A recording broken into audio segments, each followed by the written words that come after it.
Hi, I'm Jennifer Hancock, and this is bullying tip number 32.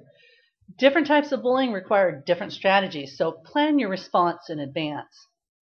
Are you really prepared to handle different types of bullies? Bullies can use a variety of tactics, and in order to defend yourself, you need to have a plan. So if the bullying is verbal, maybe someone's saying something mean to you on a pretty regular basis, plan something you can say in response, and that response should be calm.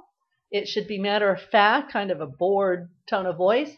What you want to make sure the bully knows is what they said didn't bother you and it wasn't okay, all at the same time. And you do this by saying something like, "Thank you very much for that information. It's very helpful," if they insulted you.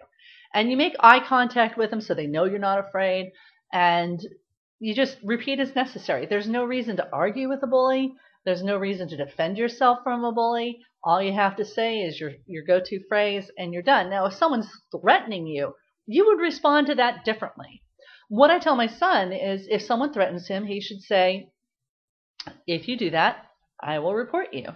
And it's in the same bored tone of voice as if you're responding to, insults. And again, you try to make eye contact. If you can't make eye contact, can you look at their ear? Can you look at the top of the head? Where can you look as long as you're not looking down?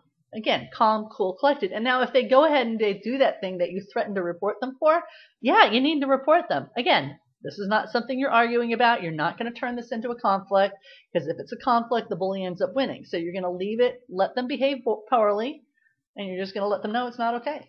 If they are physically hitting you, or doing something violent to you, or they're stealing from you, something that's beyond a threat of violence, but is actually now violence, you're going to want to get away, get yourself to a safe place as quickly as possible. If you need to physically defend yourself, that's what you do. But you get away, and then you report it right away. Right away. No ifs, ands, or buts. Because I can tell you, if you are being physically assaulted, they're doing it to other people. And if you're not willing to do it for yourself, do it for their other victims and intervene to get them to stop.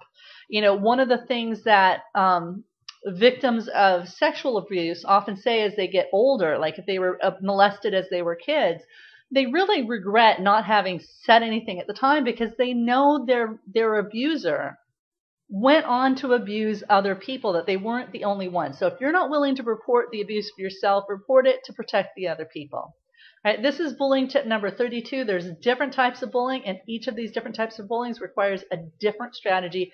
Plan that strategy in advance so you are prepared to deal with them. I'm Jennifer Hancock, and if you found this information helpful, then I'd like you to click on the link below and join us at our Facebook community, where you can join the discussion, learn more. And as always, when it comes to protecting children, you need to learn this information so that you can share it and then pass it on to others. Thanks.